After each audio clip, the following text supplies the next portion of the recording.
Maharashtra bamboo foundation के सौजन्य से बाम्बू टेक ग्रीन सर्विसेज और बीआरटीसी के संयुक्त तत्वाधान में बाम्बू भवन निर्माण कार्यशाला का आयोजन जॉगर्स पार्क में किया गया है। इस मौके पर भवन निर्माण विशेषज्ञ संगीता कपूर ने क्या मौलिक जानकारी दी, देखते इस खबर में।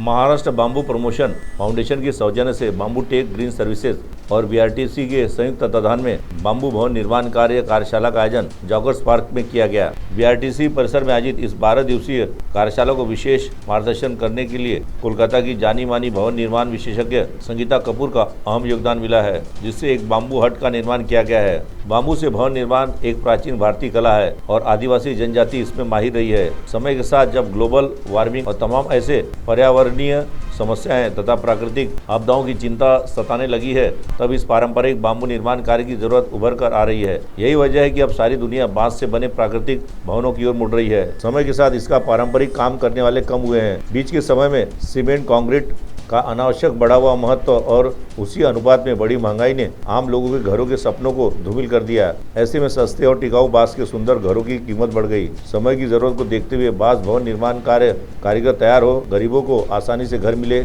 इस कार्य से सुशिक्षित बेरोजगार और स्थानीय लोगों को भी रोजगार मिले, इस उद्देश्य से इस कार्यशाला का आयोजन महाराष्ट्र बाम्बू प्रमोशन फाउंडेशन ने कराया है। राज्य के पूर्व प्रधान सचिव वी गिरिराज के मार्गदर्शन में यह योजना बनाई गई है, जिसे चंद्रपुर में बांस से भवन निर्माण कार्य की तकनीकी विशेषज्ञ अन्नपूर्णा धुर्वे की अगुवाई में और बीआरटीसी के सहयोग से मूर्त रूप दिया गया। इस प्रशिक्षण में महाराष्ट्र के विभिन्न जिलों के लगभग 30 युवा युवतियों ने हिस्सा लिया है। बांस के भवन कार्य की जरूरत पर प्रख्यात भवन विशारद संगीता कपूर ने क्या कहा, सुनिए।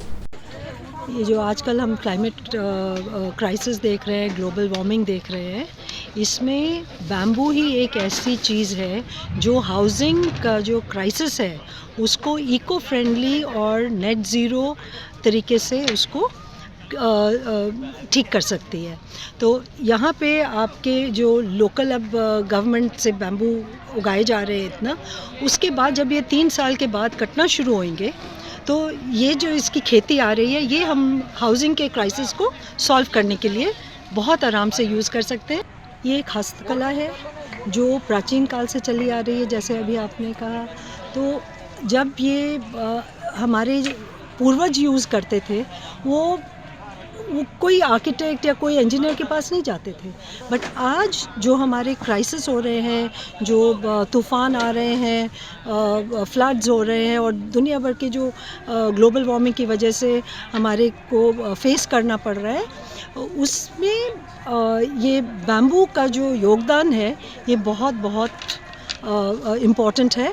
और इसको सीखने के लिए अगर एक बार सीखा जाए, हमें प्राचीन जो हमारे ट्राइबल लोग हैं उनसे हम ये ज़्यादा जल्दी सीख सकते हैं, क्योंकि इसका कवरेज जितना किताबों में नहीं है, उतना इनके लोगों के एक्सपीरियंस से हम कई तरीके सीख सकते हैं जो अभी तक रिकॉर्डेड ही नहीं है हमारे लिए। बांस के कार्य का महत्व और वर्तमान स्थिति के परिप्रेक्ष्य में भी उन्होंने खुलकर बात की।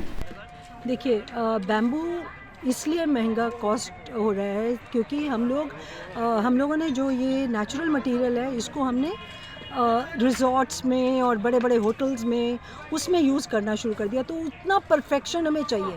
हम कहते हैं हम इसका हम सीजनिंग करेंगे ताकि ये हमारे को बहुत लंबा चले।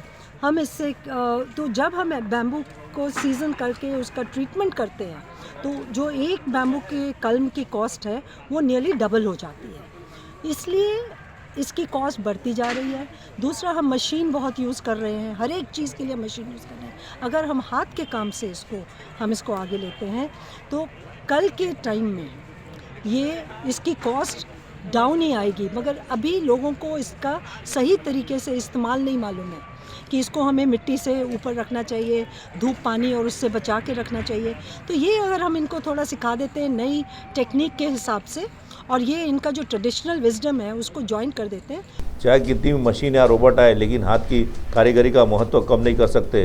इस संदर्भ में बांस के भवन के निर्माण के साथ विविध कार्य चिरंतन रहेंगे। इस बारे में श्रीमती कपूर ने सिटी को क्या जानकारी दी, सुनिए। बिल्कुल भी नहीं, उनका तो भविष्य बहुत उज्जवल है, क्योंकि जो रोबोज हैं वो मशीन्स को रिप्लेस कर सकते हैं।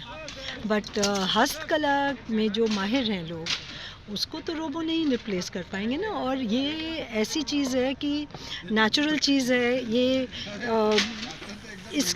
इसको यूज़ करने का ढंग ही ऐसा है कि ये हर एक मनुष्य अपनी आँख से और अपने दिमाग से इसको किस तरीके से, किस सौंदर्य से और किस एफिशिएंसी से यूज़ कर सकता है, ये मशीन के बस की बात ही नहीं है। तो हस्तकला करने वालों का जो भविष्य है वो बैम्बू क्षेत्र में अति उज्जवल है।